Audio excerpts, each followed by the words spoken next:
Right, a very good morning. We are just here on the KOKOLIRIKO show right this morning here on Westnile television. It is actually 29 minutes to 8 a.m. We are here for the show that usually you have been hearing and also watching based on different topics that we have been diagnosing here and also really trying to break them down for you to understand what is happening across the region and also what is at the national scene. But also you are all aware that there are a lot of things that are taking place in the Westnile region, but also there are other things that are really happening outside this country. We'll be also bringing you more of those that are happening within and those far. But also maybe before we go further, I want to tell you that there are a number of developments that are taking place in these districts and also the cities, the municipalities that we have in this region. So we need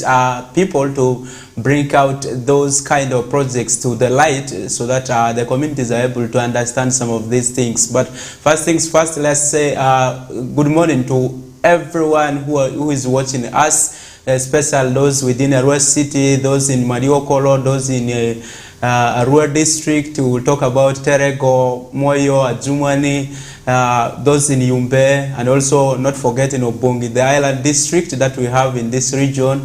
Let's talk about those in the Lusha region. We will talk about Zompo, Nebi, and Pakwach, where there are a lot of things that are happening. Also, we'll be able to break some of this down with Faris Majid. Maybe Faris Majid. Good morning. Good morning, Frederick. Very good morning to you, our dear viewer. You're welcome to the show. Thank you, Frederick. Okay. As always, we're here to enlighten the region, and I believe people who are watching out there are going to be learning a lot, because some things, a lot is happening in Westnile sub-region, I should say. You know, all we are going to be doing is we shall be telling them what is happening for one who does not know. So all you need to do is tighten your belts and wait for the discussion, because all we are discussing here in one way or the other directly touch or affect you, because we are here to enlighten the region. And one way we are to enlighten the region is by discussing issues that affect you in one way or the other. True. Yes. Yes. We are aware that we are left with just 155 days to close this year. You know, whenever the Mba month comes closer, it tells me that the month, by Mba month? October, November, December. So yes. You know when these months, when you enter the Mba months, it should be an indication to you that the year is almost coming to an end. So what does this mean? Yes. You will have to go back to the drawing board and make an assessment of how much you have progressed in terms of your plans that you laid at the beginning of the year. So I believe every year we have plans that we draw towards our achievements. There are things that we want to achieve. So one thing we need to do is whenever you clock these months, it should be an indication to you that the year is coming to an end. Now it's time for you to make an assessment of how much you have progressed. And if you have not progressed up to now, it could be due to a number of reasons. So there's still the remaining days, I should say, can still help you pull out something. Even if not all, you can achieve the little, maybe in the remaining days. That is how much you will be able to assess yourself. Because whenever the Mba month enters, there is October, November, December. That means that we are only remaining with 3 months to the end of the year. Meaning that is an indication that the year is almost coming to an end now. And to the candidates who are in school, the school children, this should let you know that the year is coming to an end. It is time for you to start strategizing now. What do I mean by strategizing? It should be an indication for you to start putting plans towards achieving your goal, because the year is coming to an end. You will have to plan for your neighbor in different way or the other. For the parents also, it should be an indication you need to plan, because when the year is coming to an end, it comes to with a lot of challenges, there are a lot of difficulties, but it goes up to you to start to see that you plan.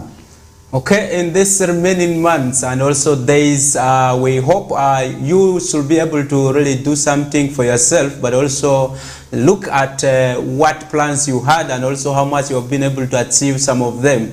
This will make you to come to a conclusive maybe assessment to either look at the direction you are taking as an individual, as a company, or as a community, whether you are achieving what you planned. But for us, those who are politicians, I hope you are moving on well, because you are left with just like 1.5 years to complete your term. That is one thing we really need to look into so much, so that at the end of your term, you should be not asked, but you should be able to say, I did this for you, and so on and so on. Is it worthy really bringing me back and so on? Those are the things. You are talking on behalf of people who are in office, Frederick. You are talking on behalf of people who are already in office. How about those who are strategizing? I talked about strategizing. This should not also limit them to those who are out of office. For those who are also planning to take over these offices, because I believe they are there. At the end of the day, we expect some people to go through, and others, because these offices are there for everybody. And what does it mean for those people now? But of course, in my words, I'm just trying to encourage those who are in office to make sure that at least the gaps they left, they are able to fill them. Because I know those who are in office, especially the politicians, they will not love to leave. Okay? Yes. They will not love to leave. So what is it that they want to really come back with? What ideas do they have? What were the agenda they set to the voters earlier, and also that they were able to achieve, and also what are those things that they have not achieved? Those are things we want, because you promised big. That's why we gave you the votes and so on. So we expect you to deliver what you really promised, because when you are making promises, those are things that you feel like you are going to achieve. Maybe Faris, yes. The election petition for Obongi District Local Government Chairman is coming this morning. The hearing is coming this morning at Arua High Court.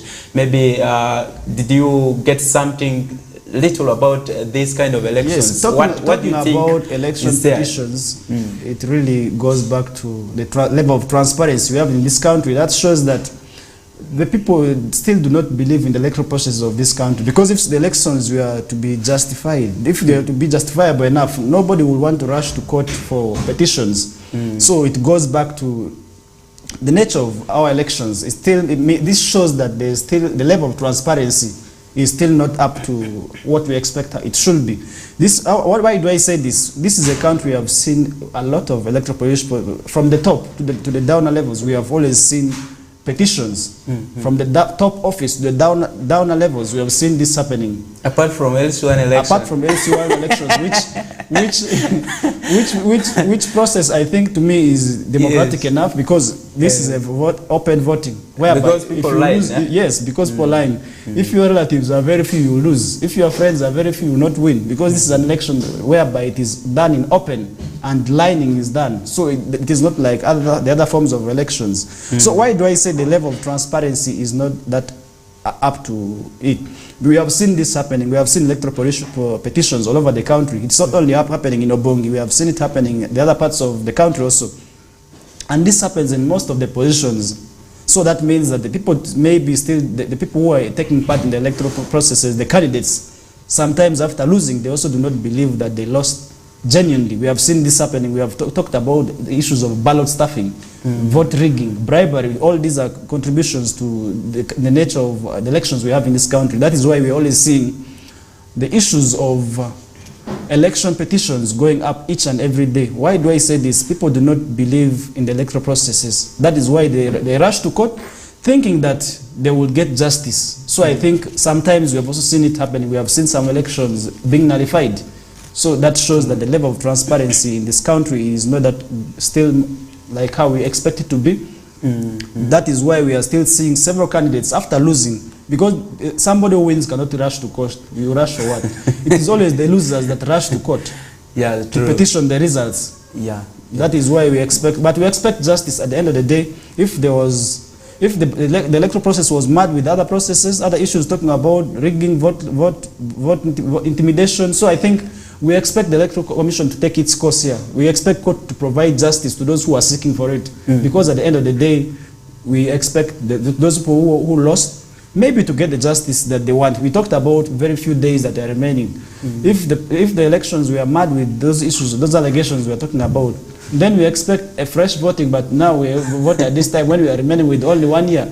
I think we should also be wasting a lot of money there. So I think it is up to court now to provide justice, to do what, because I believe they have carried out the investigations. They know what exactly they are going to be passing over.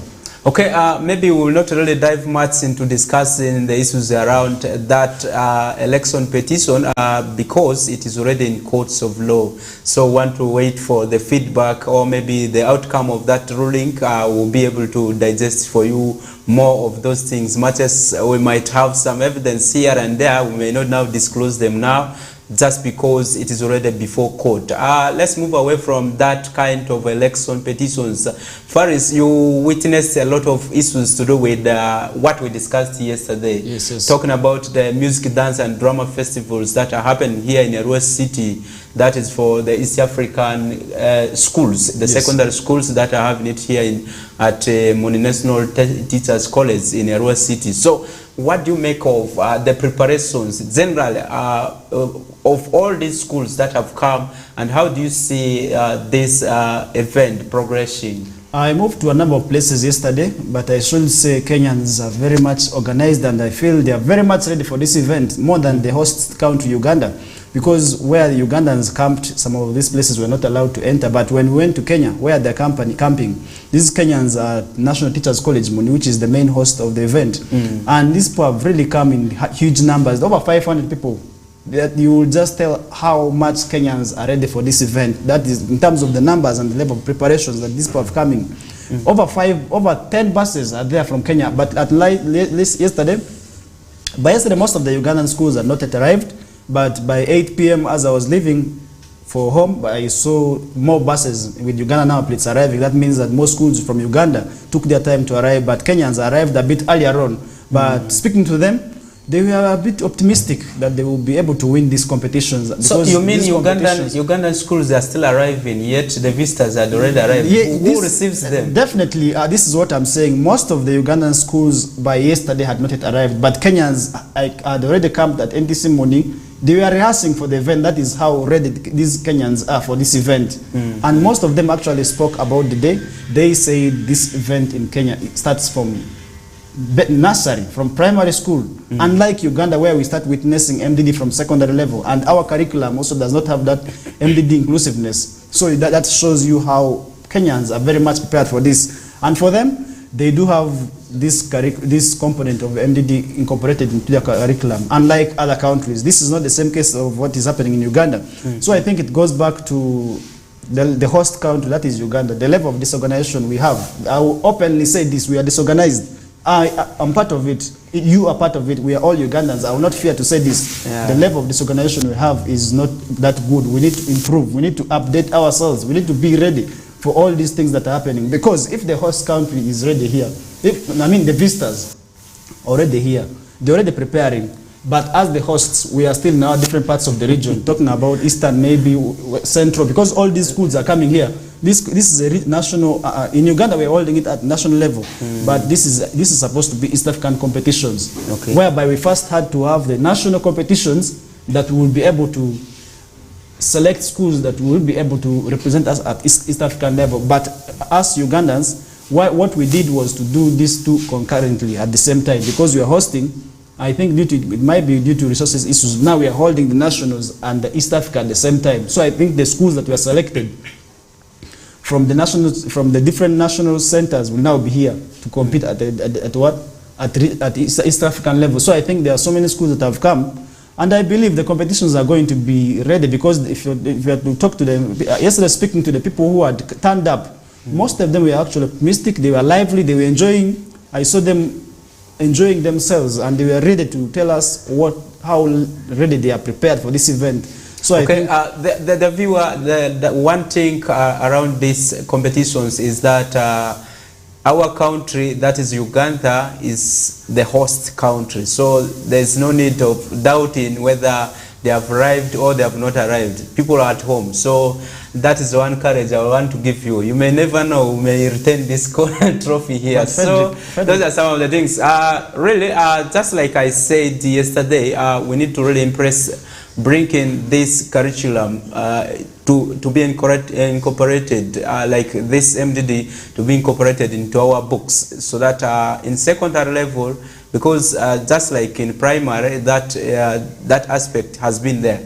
And some schools have continued to do this. After completing P7, There's no way they are going to practice this anymore, and yet we expect this to happen to really show the talents that we have and also those other things.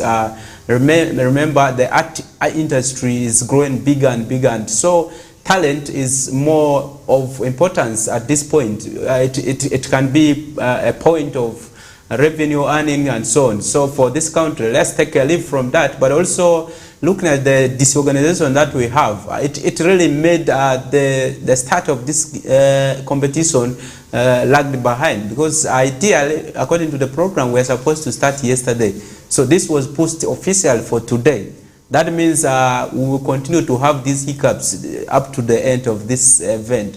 So that is one thing that we really need to learn from, especially for the organizers. If you are hosting an event, you should be preparing yourself early. We have all these platforms that we have provided as media, especially the mainstream, where we give you time to engage with the community. But to the contrary, I've not seen this happening throughout this organization. So the leadership has a problem. We need to admit that there's a problem in the leadership, especially for those who are organizing.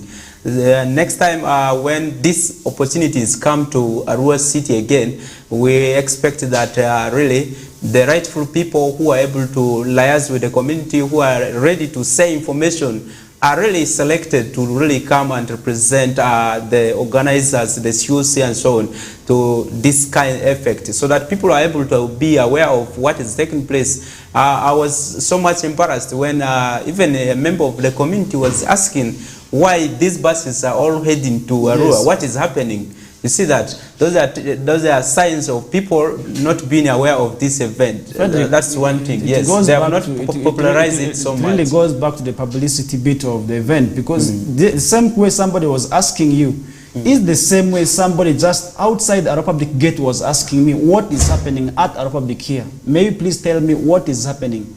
That shows. Came from Westnile and they came from Westnile TV, and the neighbor of Arabic Secondary School was asking me this. So what does this mean? It means that the people who are responsible did not do enough publicity of the event, did not make the public know of what the event is all about and what it means to them. So I think we need to tell the people now, for them to come and see this MDD, let them go to these various centers and see what is there. Because at the end of the day, there's something you're going to be learning.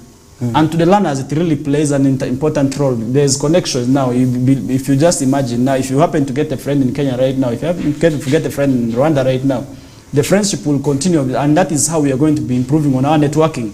So I think it is time for our people to also embrace the event. My humble appeal to these people who are the people within Arua, let's come in numbers and watch this MDD event.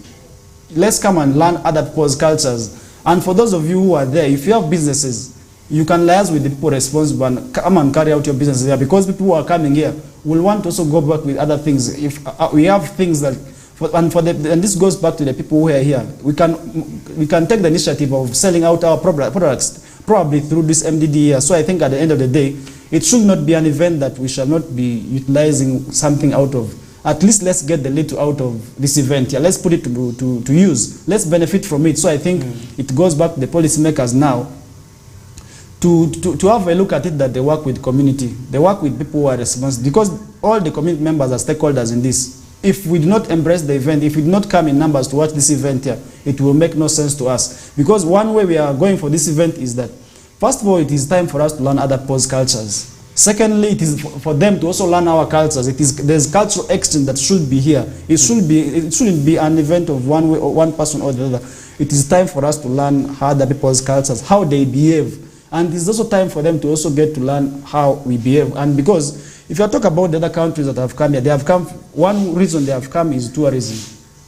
They have come to tour. We have several tourism sites here that we have never talked about, we have never discovered.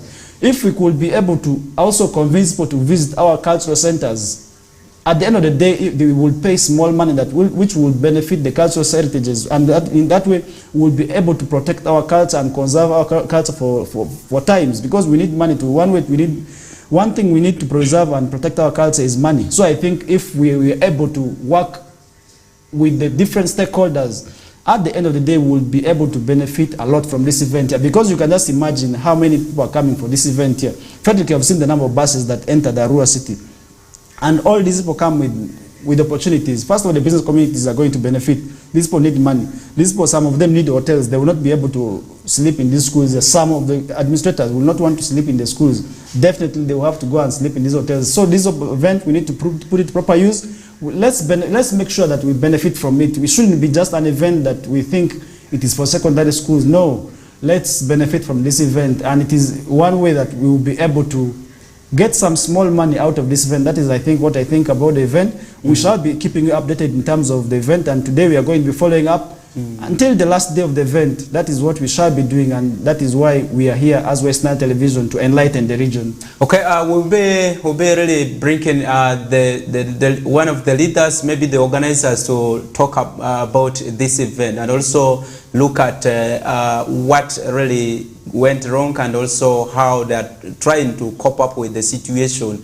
We'll be bringing them in one of these days to really face you, the viewers who are watching us, to really explain some of these issues that are happening there, in case they accept, because we have seen that mentality of not really coming out clearly on these issues, especially for the media practitioners who are really seeking for these answers. But we hope they will be able to accept it positively, and we will bring them here to really explain some of these things in the due course of the week. Okay, maybe first let's dive into a few other issues that are really of importance. There are health experts who are warning about the increase in cases of tooth decay that we have, and also people taking advantage of these drug shops to get drugs instead of moving to health experts who are professional enough really to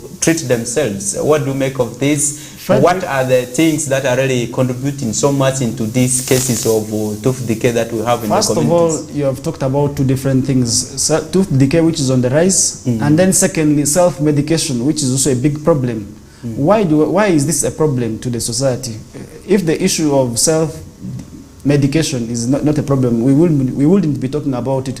But it is really a risky tradition, a mentality that will be able to affect a number of people, because the medicine that you're going for might not be the medicine for the disease that is affecting you. You're going for, because Frederick, we are looking at it in this way. You will be affected by malaria, but you're treating typhoid. So at the end of the day, you're doing nothing. Trust me, you're doing nothing. And then the level of medicine, you may be taking different medicines that will be able to affect your life also. You are putting your life into danger, because it is the medical personnel to help prescribe the medicine. But why is it a problem? This is still coming back to the cost of treatment we have in this country. Frederick, if you look at the cost of treatment for diseases in this country, I can really tell you that they are quite expensive. If you move the drug shops and if you move the health hospitals, I've been to most of the private hospitals, you will tell the cost of treatment is really very high. It is one night in these facilities, Frederick, you can tell how much it costs just to have diagnosis of the disease, and then getting the treatment. At times it is really quite costly. And then for the people who do not afford, they are forced to do this. Some of them are forced to go for self-medication just because they know they cannot afford the fees that will be able to be charged by the medical facilities. So I think it is also a reason that why we are seeing a number of people going for this self-medication. It is really affecting a number of people. But it is because of the poverty levels that we have in this country. And this issue, if not addressed, and one way we can address it is by improving on our government facilities. Let's improve on our government facilities. Let's prioritize key service delivery in these facilities. At the end of the day, people will be able to have that biasness of self-medication, and they will be able to resort to medical recommendations from the government facilities. Because from me, I believe from the private facilities, most people do not afford this, Frederick.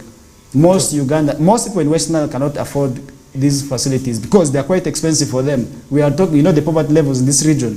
So I think it is upon us as stakeholders to have a look at it, that we improve on the service delivery in these government facilities. At the end of the day, that is when we shall be able to see a reduction in the issues of self-medication. Not talking about the issues of tooth decay. This is a big challenge. But still, Frederick, it goes back to how expensive dental services are in this country. Dental services are quite expensive. I've moved a number of these health facilities. I know how much expensive it is. So I think it is also upon government to have a look at it, that more dentists are trained and put in these government facilities, because issues of dental health are very much key, are very much paramount, and affect a number of people, not only children. One reason it has been attributed to children is the high level of sugar consumption. Talking about sugar consumption, we have the biscuits these children eat. So all these things contribute to tooth decay among children. But now, it is not only happening to children, it is also affecting a number of adults. Talking about the issue of tooth decay. But still, it goes back to the costs incurred when you need treatment from these dentists. It is really expensive because most of the dental facilities will not do the services free. And if you move to these government facilities, Frederick, you look at the health center there is, most of them do not have the dentists. Carry out your research. They do not have dentists. Ideal, they don't have. They don't have. Most of the health center there is, health center twos do not have. You find this in hospitals. And once you move to these hospitals, Frederick, they also ask for money from you. After diagnosis, they will always say, now we are recommending this, you will have to pay this amount of money. So I think most people also do not have this. So I think they only resort to now other means to have a look at it, that they treat these diseases. But it goes back to government now. This is my humble appeal to government. Let's ensure training more dentists and putting them in these health facilities, because you know the level of people who are affected by the diseases of, because if you know the different diseases that result from tooth decay, we have, and you know the pain that people go through when they get these diseases. It's really a painful thing. So I think let the government train more dentists and put them in the government facilities. At the end of the day, let government also ensure that these people have the required machines that they need, because sometimes the dentists are also there, but they will complain we do not have the equipment that we need to work with. So I think it is upon government to have an improvement in terms of dental services to these Ugandans. So at the end of the day, that is when we shall be able to see a reduction in the level of people having tooth decay. Okay, if you look at the one thing that I picked from what you are sharing is the issue of the cost. But if you move to most of these private facilities, the issue of cost is real. Looking at the issues around the charges, the different charges ranging from consultation, coming to the real diagnosis, coming to maybe moving to this, the machines for the screening, and also the cost of the drugs. This has been really so much. But one challenge I've seen in government facilities, special, let me refer to the referral hospital that we have in Arua, where so many people come there. Sometimes you don't see the health experts there, or at some point they will say that machine is not really working today. So those are things really we have a lot of challenges with, and also how should someone access that kind of service from the referral hospital? One of the issues that they have been really making people not to impress that service in that unit is the issues of referrals. They brand that to be the referral hospital and to want you to first follow the hierarchy from lower health facilities, and yet maybe somebody is living near the referral hospital. This becomes a challenge for someone to really go back and start looking for a lower health facility to refer him or her. And that is one case that has made people really to impress these kind of issues of to do with the self-medication. So in terms of really diagnosis and also looking at the cost vis-a-vis the treatment generally, one thing is truly we need to go to these trained health practitioners who are able to advise. I've seen so many people, because of the costs attached to some of these services in the dental health unit, most of them prefer to really remove the teeth from homes. This has been so rampant, and there are some people who have overbled because of these kind of things. Those are really risky situations many community members find themselves in. So if we can really devise a means, one of the ways is to decentralize these dental services to the lower health facilities, especially now up to health sanitary. Now that health sanitaries are going to have 4 doctors, that means we expect one of them to be specializing in the dental services, whereby some of these issues are handled at the lower units, especially the health sanitaries, before they reach health center 4 up to the referral hospitals. 2, we would love to see that equipment is prioritized in these facilities. you have all this stuff that you are going to accommodate in the lower health facilities, and then you have maybe the machine which is already there, but the infrastructure in which these things are kept is really wanting. Those are things we need to venture into and also address so very, very much, so that we are able to limit some of the issues to do with people not coming for the services, but also people being charged, because people are charged because these services are very few. If they are few, that means somebody takes advantage and starts charging, because he knows that there's no option that this person will be able to have at the end of the day, and will still come and pay for that service. So these are things we really implore government to really put on ground for people to really cheaply afford these services, but also let's embrace visiting health facilities. People,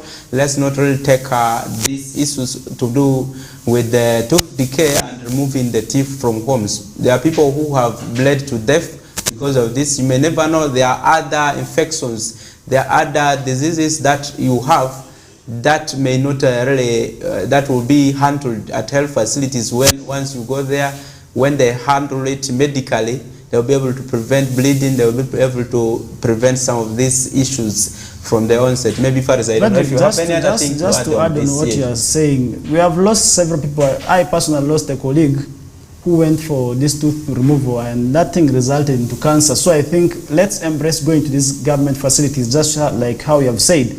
Let the people embrace going out to these government facilities to and see the proper dentist, and these qualified dentists who will not be able to just recommend the removal of the teeth. Sometimes you may be having tooth decay that does not require you to remove the whole tooth down. But that goes back to the mentality that people have now. Once I have a swelling tooth, I need to remove it down. That is a mentality among the people, but which is not the same case. So I think if dentists, we are able to have a look at it, that they train the masses about what to do and how they work with the masses, it will be of great importance. But Frederick, one challenge why these government facilities are still facing a lot in terms of people accessing these facilities. One is because most of these government facilities, the services for dental services, have the private wing.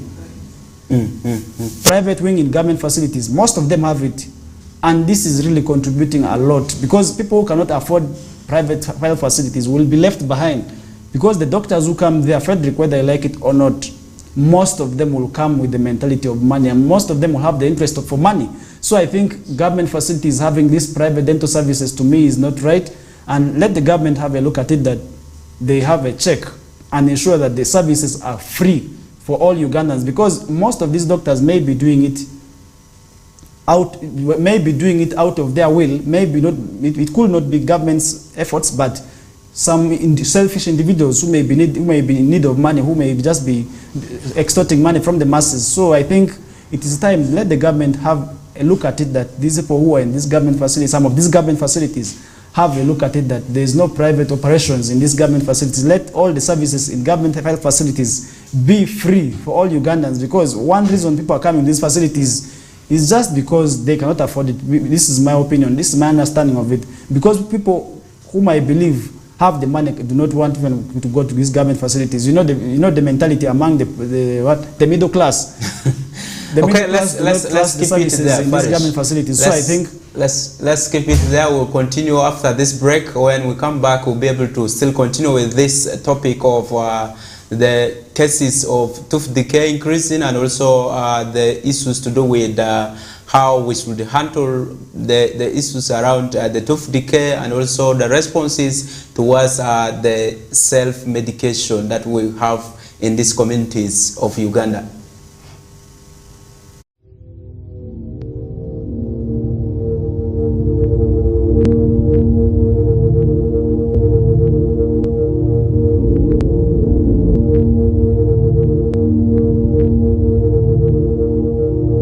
Westnile TV, lighting up the region.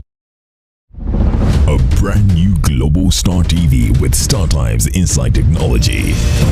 New new TV innovation with an inbuilt decoder that connects you to both StarTimes antenna and satellite signal. With StarTimes inside Global Star TV, you can enjoy over 300 local and international channels, 1 month StarTimes highest bouquet for free, automatic system update, more benefits, more affordable. StarTimes inside Global Star TV is available in all StarTimes branches and dealers countrywide. StarTimes Inside, entertainment inbuilt.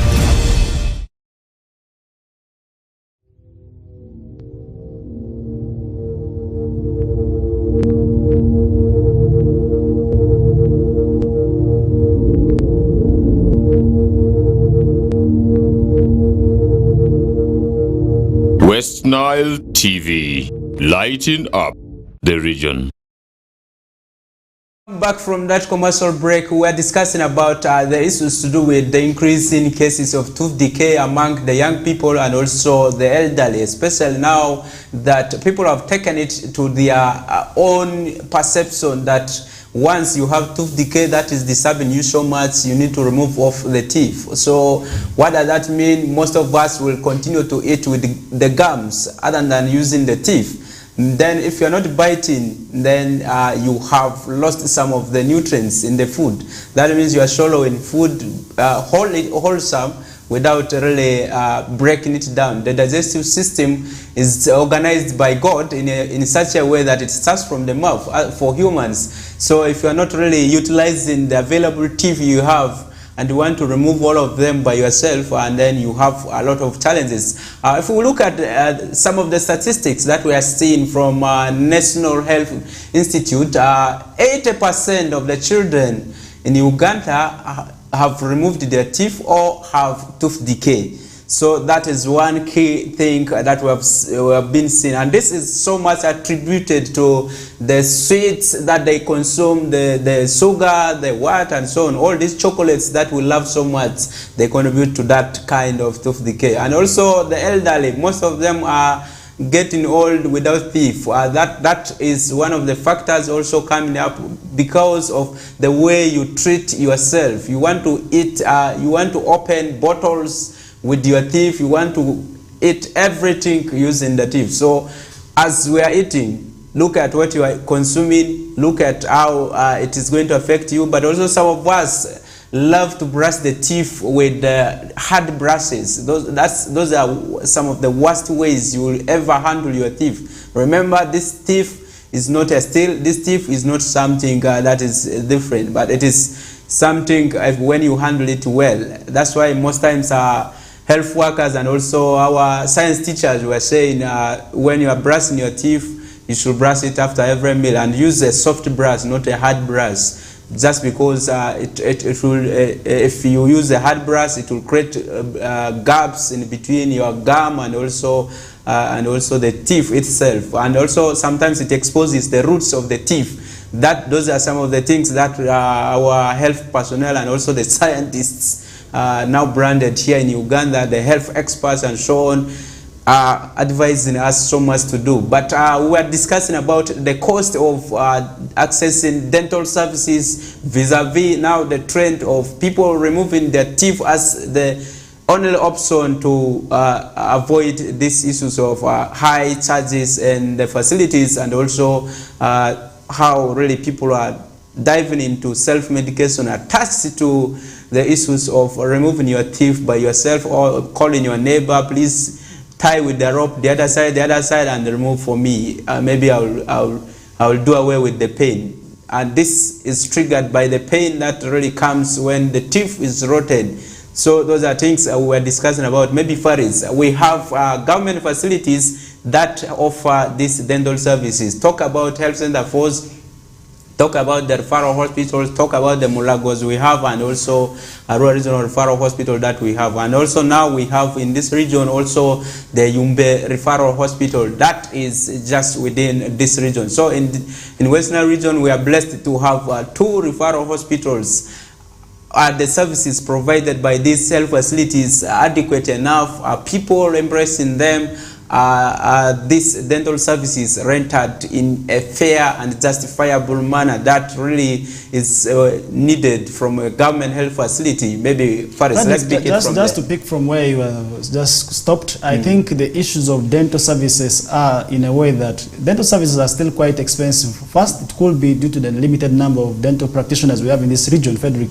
You can just imagine how many dental facilities you have seen on this region here.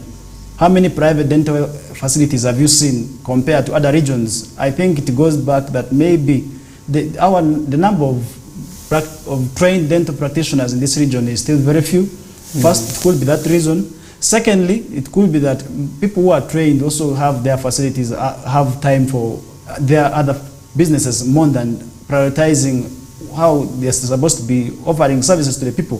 Why do I say this? Frederick, most of the government facilities have private wings, and most of these people will always ask for money. If you tell them, I personally moved somewhere, they will always, I went to a number of places, a number of these government facilities to see what is there. Trust me, you will be able to know that these people always ask for money from you. They will always require for money from you to have these services, and yet the number of people who can afford these services in this region are still quite few compared to the money they're asking. The money is these people are always asking for more than 100. Frederick, you just know now, it goes back, it affects the people. People will have no option because they cannot afford, they cannot, they cannot persevere to handle the pain anymore. They will always resort to doing away with the tooth. That is why we are seeing the number of people removing their tooth going up. Yet, actually, some of these pains could not require you to remove your tooth down. If dentists were there to offer services to these people here, other than offering the right services to these people, we will be seeing the number of people who are removing their tooth reduced. And if the services were improved, Frederick, you will be able to see that the rate of which people are affected with dental decay reducing. You talked about this statistics showing the cases at 80%, but I think these cases are mostly among the middle class. I do not know if the rural children also have these cases of dental decay, because most of these cases have been attributed to urban settings. Most of them are urban setting, because you know urban setting, this is where the people have access to these streets easily. Talking about the sugary things we're talking about, which have been the greatest contributors to tooth decay, talking about the different things that have been made out of sugar, chocolates, yogurts, sweets, all biscuits, and all these have been the ones contributing. I do not think if the rural children also have cases of dental decay, just like the urban setting, I think it is only a case that is mostly for the urban setting, but tooth decay does not discriminate whether you're poor or what, affects us all. So why am I saying this? Let's ensure proper taking care of our tooth, because this is a gift that God gave you. You need to ensure it all, and let the government prioritize making the services affordable and cheap to these masses, because at the end of the day we need the services. If we do not have easy access to the services, we are going to be seeing the number of people removing their tooth going up, and we know the risks that comes with. Just like I said, how I lost my friend at campus. He died due to tooth decay, and he contracted cancer just because he went to remove the tooth, and I think the tooth was not removed very well. At the end of the day, that resulted into cancer, so it was too late for him, he had to die. And that is how many people will be able to also, now you can just imagine how many people will be able to also contract the same disease if they were not taken care of. So I think it goes back to the government. Let's prioritize dental health. And today's health center force, which are going to be receiving doctors, I think one of the doctors should be a dentist. It shouldn't be other doctors alone. It should be particularly dentists who will be able to handle people in these facilities, because we know the level of people, the number of people who are registering cases of dental care every day. Frederick, you know it. We have always heard about people who are saying, my tooth is this, my tooth is that. So we know the number. That shows how many people are affected by the disease. So I think it goes back to the government to have a look at it, that dental services are improved in these facilities. First of all, the number of people who are also trained to be dentists should be very many. In this region, I think there are still very few. True.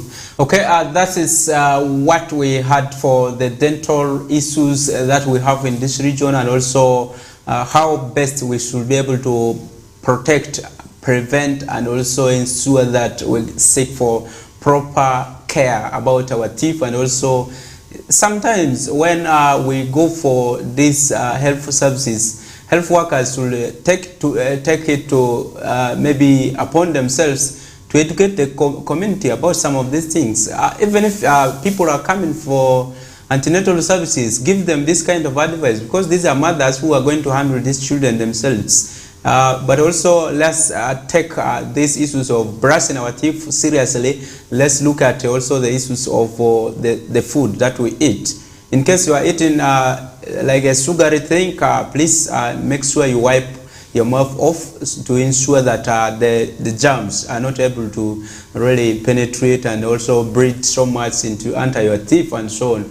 So those are things we felt we should be able to discuss about these issues of the teeth. Let's dive into other issues away from this. We have seen on the political scene that so many of the political parties are trying to move around the country to see that the issues to do with bridging the relationship with the voters and also preparing their offices for the next elections takes place. One of these is the Forum for Democratic Change, where the party president went to Lango sub-region just last week and also told the people they should not worry, all is at hold. So maybe Faris, what do you make of this, that FDC is now moving to the communities to really bridge the gap of what has been escalated and also what has been happening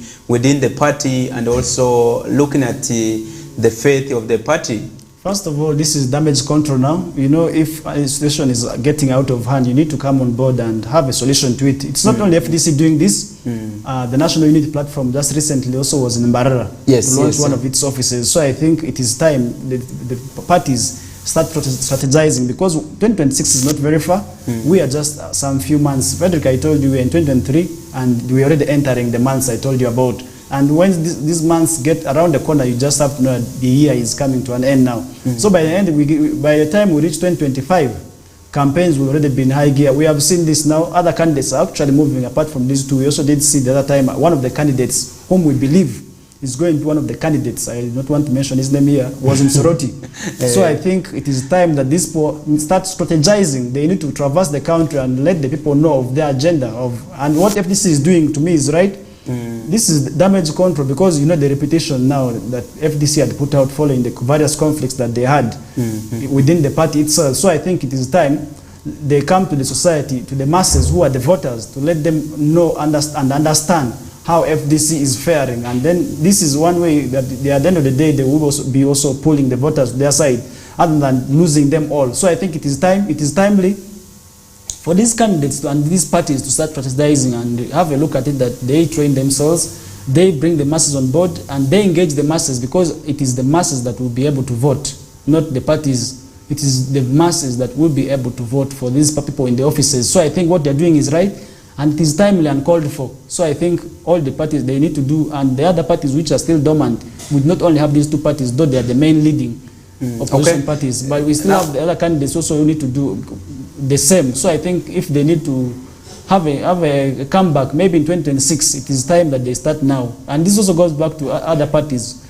who are still idle. We need to start. If you need Frederick, I told you, this is time for you to start strategizing now, for you to start making people understand your opinions, because you cannot just come in 2026 and expect to win. People have to understand your opinions now. People have to understand your aims now. By the time you come and make the declaration that I'm standing or I'm aspiring, people already know of your intentions. People already have their decisions. People already have whom they want to vote. By the end of the day, that I think will be very good. And this is one way that we are going to bridge the gap that has been created by the parties there. You know, the conflicts have really played a role in tearing apart the people. They have really separated the masses. So I think what they are doing will be able to bridge the gap and bring the masses on board. Okay, just like Forrest alluded, it is not only FDC that is traversing the country right now. It is we have also seen National Unity Platform that has also started moving to some of these districts to ensure that they are able to bridge the gap and also ensure that their offices are active now, trying to make some of their administrative things right, to ensure that the offices start running, and also make sure that people who are still loyal to the party are able to come together together and also continue with the mobilization, the grassroots mobilization. This is not only FDC and the NUP issue, but also we have seen National Resistance Movement, NRM, calling the administrators of different regions together to start also the operations in the offices. That means they are strategizing on where to start and also how they should be able to handle 2026, which is ahead of us, just a few years to come. But also looking at the issues to do with parties coming abruptly to say, we are fronting this, we are fronting this. We have seen a lot of chaos and also bakery utterances coming out because of those kind of things. But I feel at this moment, if they are able to iron out some of these things, who is the party chairman, who is the party president, who is going to be our candidate, those are the things, if they are able to iron them earlier enough, people will be able to know that this is the candidate who is going to represent our party, and this is the person we will be able to entrust our votes to. That is one way they should be able to bridge that gap. But also to look at the financial constraints about organizing, mobilizing people at a rush hour, that will be able to be sorted. Because currently, if parties are able to voluntarily get people on board and also move with all that they had planned earlier, and then you will see people voluntarily also joining some of these political parties. You remember the issues of monetization of the politics in this country. There are a lot of allegations about the issues of parties financing other parties, and then also parties buying votes, soliciting for votes through bribes and so on. These have been the core issues that have been fronted to the High Court that has attracted so much of these election petitions. So if we are able to really do it within our means without really focusing so much on the D-Day to make us really spend so much into mobilizing people, because if you are doing things at the last hour, somebody has no idea of really doing things for you, then you'll be able to have to spend on the person to really do it better for you. So that is one way they'll be able to bridge this gap. And also look at the issues to do with the smooth alignment of the strategies of these parties. They need consultation, you understand that. So for them to do consultations, this is the right time. They should move and also start talking to their opinion leaders. I'm really well aware that all these parties have their advisors, they have their regional coordinators. Those are the people they can link with and also really be able to have where the party is heading to. That is where they'll be able to project it very well. Maybe first, let's wind up the discussion about these political parties. Frederick, yes. What the political parties are doing is right. First of all, they need to make the masses understand now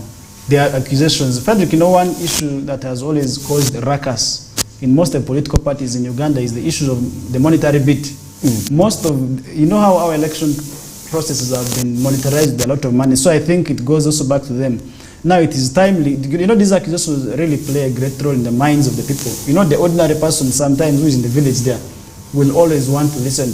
They rely on information from other people, more so radios. And the radios for them, how they have played an instrumental role in spearheading some of the accusations. And how this is going to affect the masses. So I think for parties not to have a look at it that they have reduction in terms of voting processes, because somebody who is already tired will not want to vote. It is time, let them come and explain to the masses, that ordinary person, the issues affecting the party. It is to them now to make the public understand some of these allegations were there. Yes, they happened, and they happened for these reasons. So they are still, as a party, they are still working together to restore the hope that these people had, because some of these believers of opposition parties, Frederick, them, at least people believe and think for them the oppositions, slight things always hurt them a lot. So I think it is the parties to come on board and explain to them, and I think what they're doing is right. Let them traverse the whole country, let them explain to the masses, let the masses understand, let their voters understand,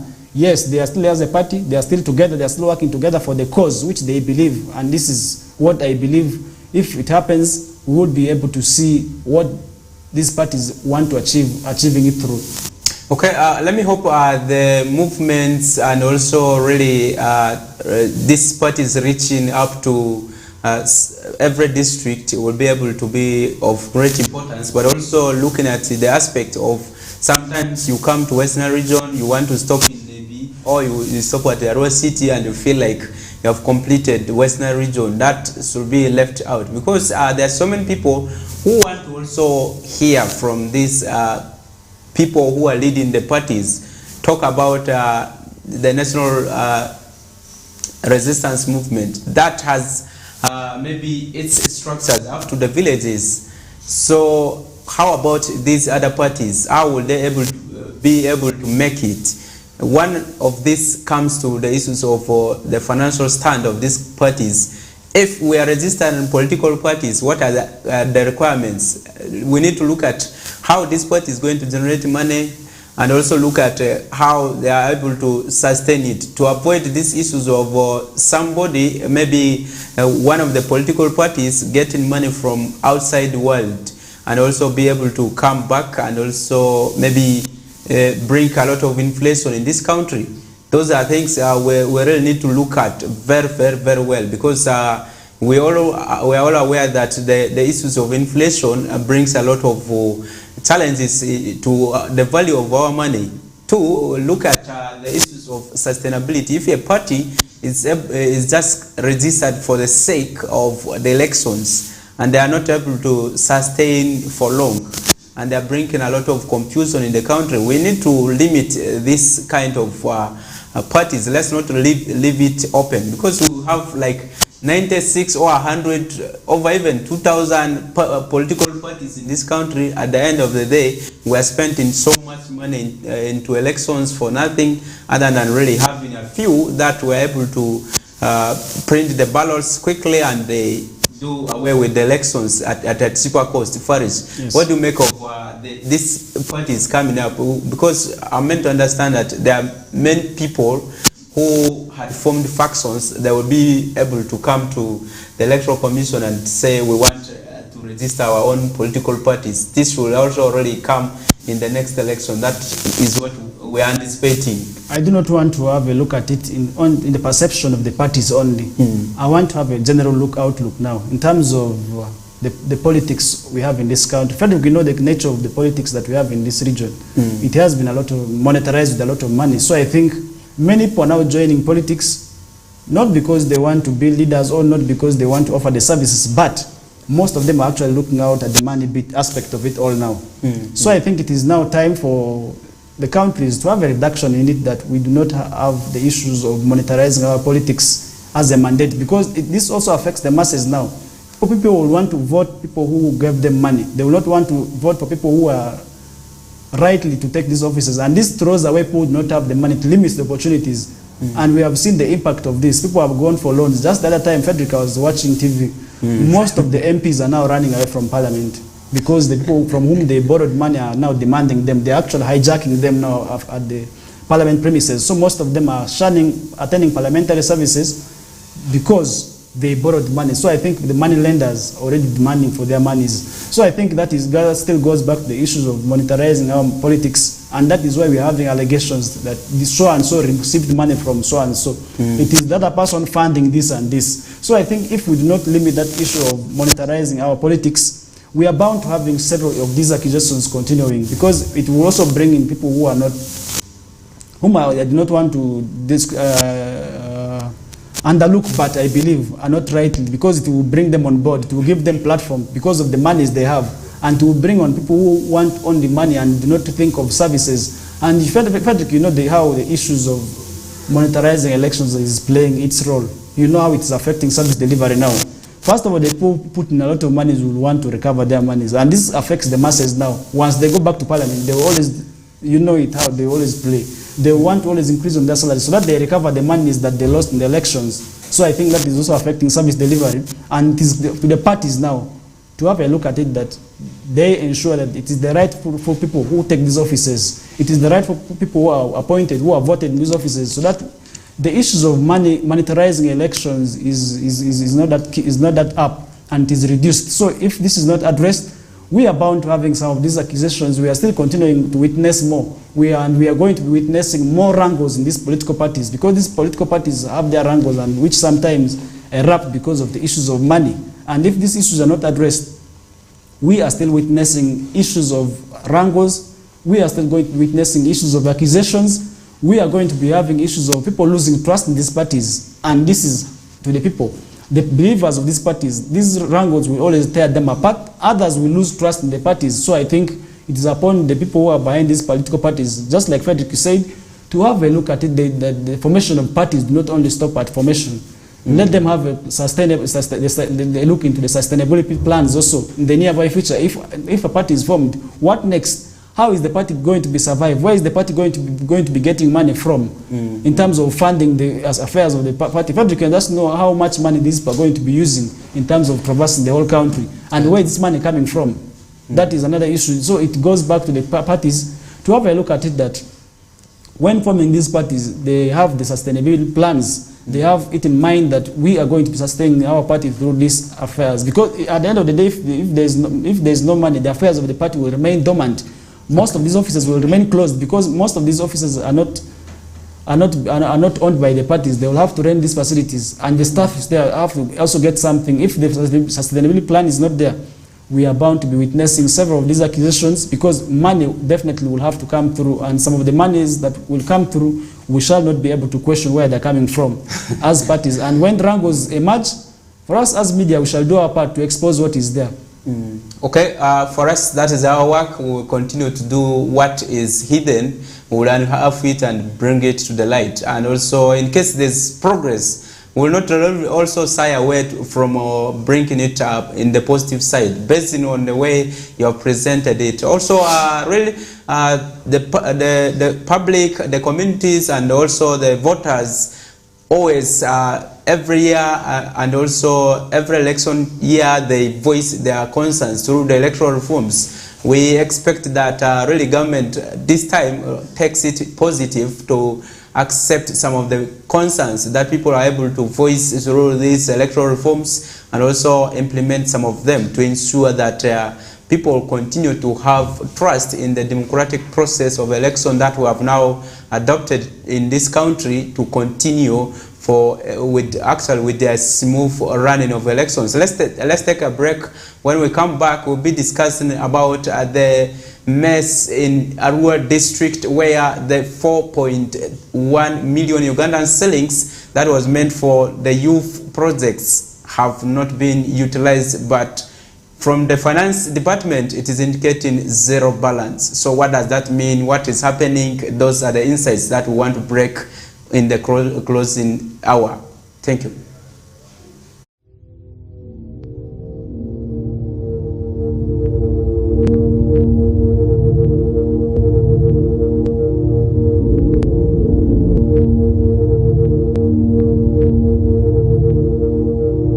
Westnile TV, lighting up the region.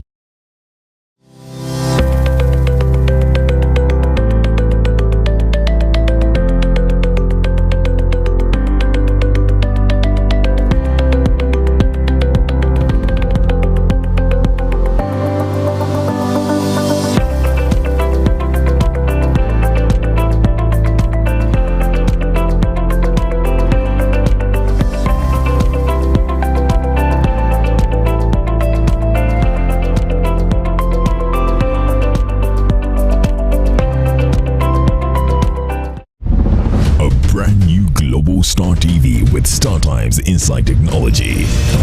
New TV innovation with an inbuilt decoder that connects you to both StarTimes antenna and satellite signal. With StarTimes Inside Global Star TV, you can enjoy over 300 local and international channels, 1 month StarTimes highest bouquet for free, automatic system update, more benefits, more affordable. StarTimes Inside Global Star TV is available in all StarTimes branches and dealers countrywide. StarTimes Inside, entertainment inbuilt.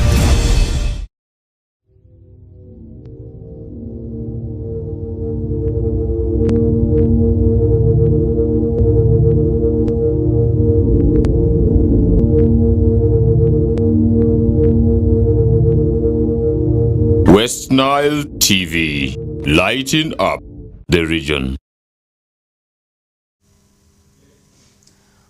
All right, welcome back from that commercial break. We are discussing a lot of issues to do with the organization of the political parties and also the way they are trying to revamp their presence. Showing their presence to the communities by moving to some of these districts and also organizing their offices to ensure they strategize for 2026 that is ahead of them, which is really a very competitive year that is coming to ensure that we get a new president or maybe we retain the one we have. That is the time when we'll be able to see this coming. But also we talked about a lot of issues to do with the political party financing and also issues to do with the issues of monetarization and also how really we should curb down the issues of political parties getting money, foreign money into this country to avoid inflation, but also that is one of the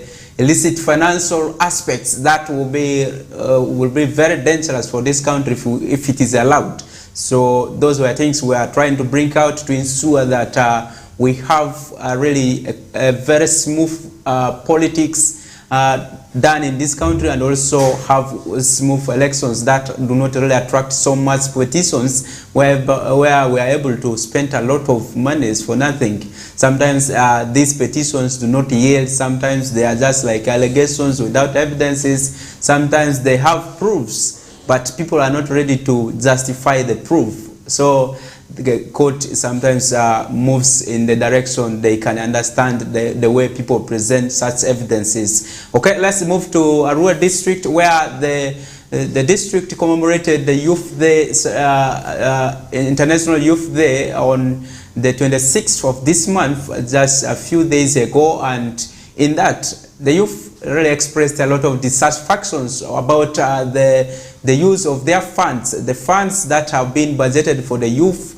how they have been swindled, okay? How these funds have disappeared in thin air from the coffers of the district, and also the whereabouts of the monies have not been traced up to date. There was 4.1 million Ugandan shillings that was budgeted for the financial year 2022-2023 that was aimed at really financing most of the activities of the young people, including their council sittings, including mobilization for government programs, including that look at the youth livelihood and also the youth skilling and so on. Those are things that were budgeted under that thing. But to our dismay, we are able to really get with evidence that the young people leadership were able to receive only 1.5 million Ugandan shillings out of the 4.1 million Ugandan shillings that was budgeted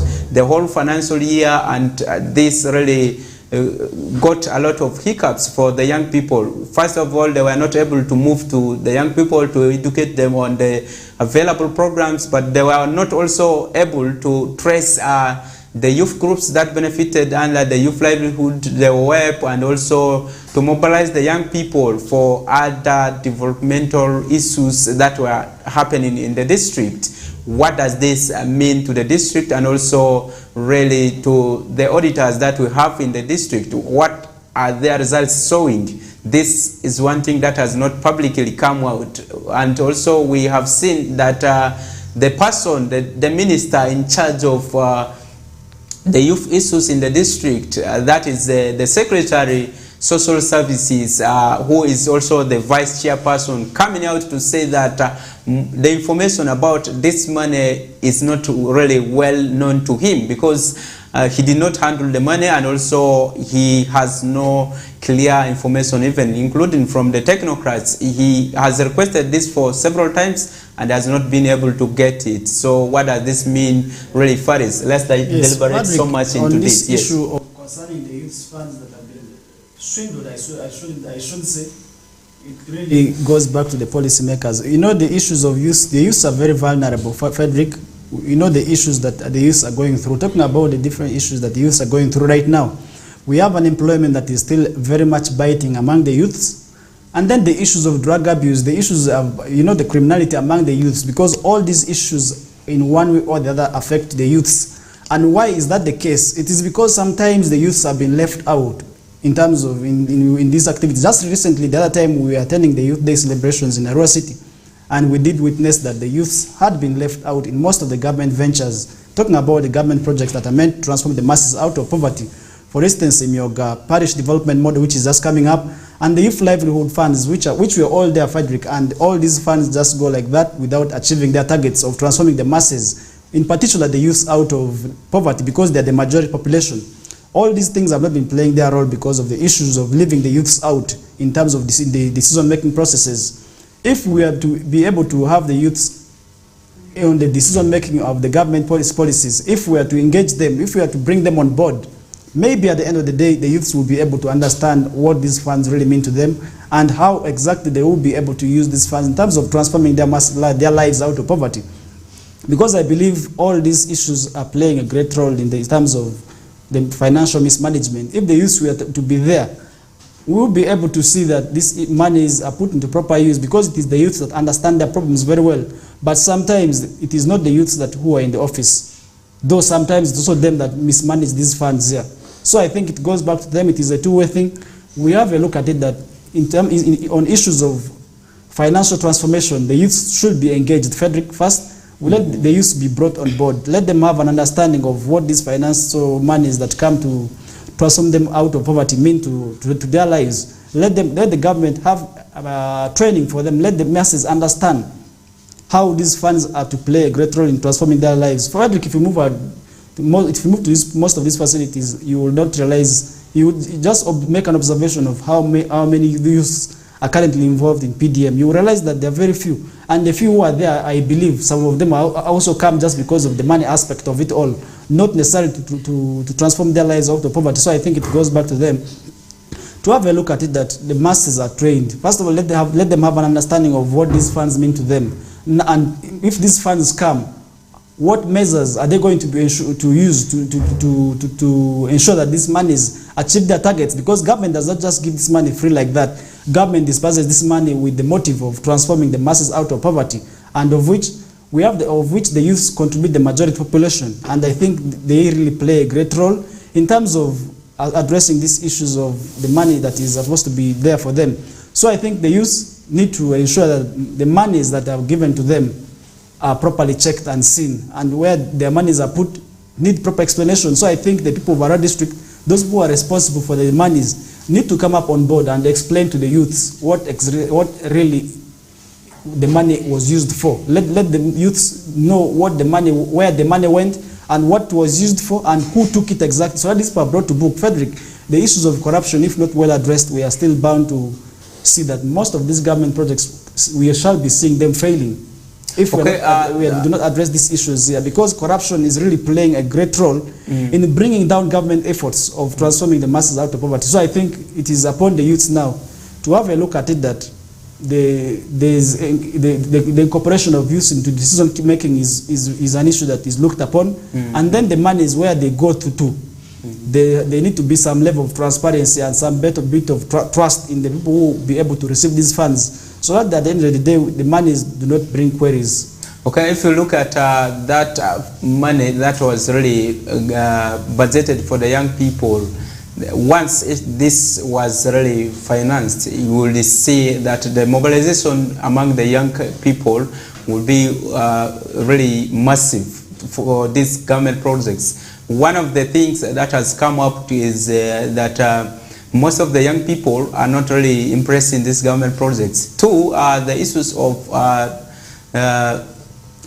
crimes committed by young people is increasing each and every time, and this is attributed to really lack of information.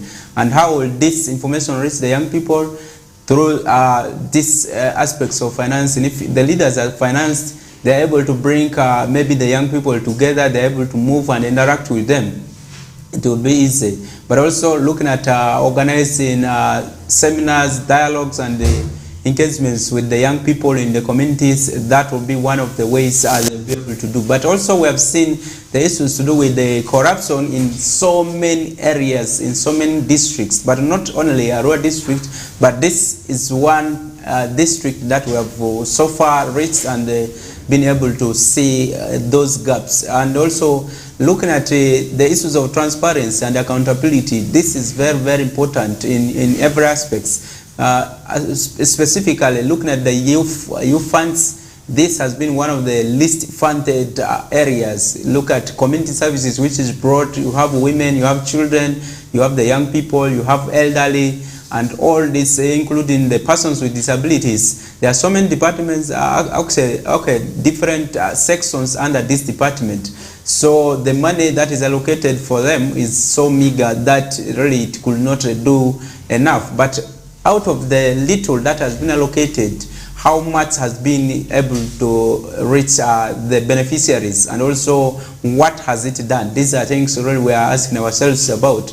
But also how can really we tackle the issues of corruption? Apart from the districts having the internal auditors and so on, who are really there, their works are not felt anywhere, much as they are there. Sometimes their indicators are sugar-coated to really benefit the district.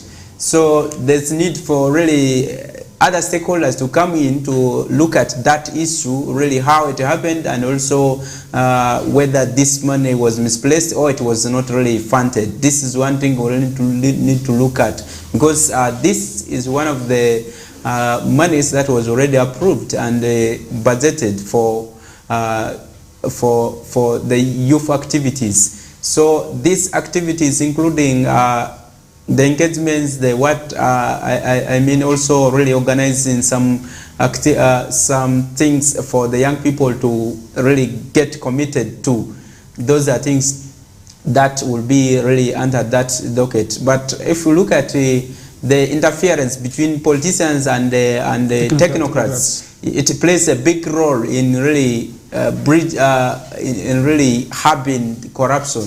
Look at a scene where sometimes the politicians say, no, this money, instead of going to construct that bridge, let's take it to that school. Look at that. Yet it was not budgeted for that activity. Those are some of the things we really need to look at properly. Technocrats will stick to whatever they are supposed to do using the professional ways of doing it. But also Frederick, the politicians, but these people are meant to work together. Those crossroads, yes, it's okay. Yes. They are to work together, but look at the issues to do with the advisor bit.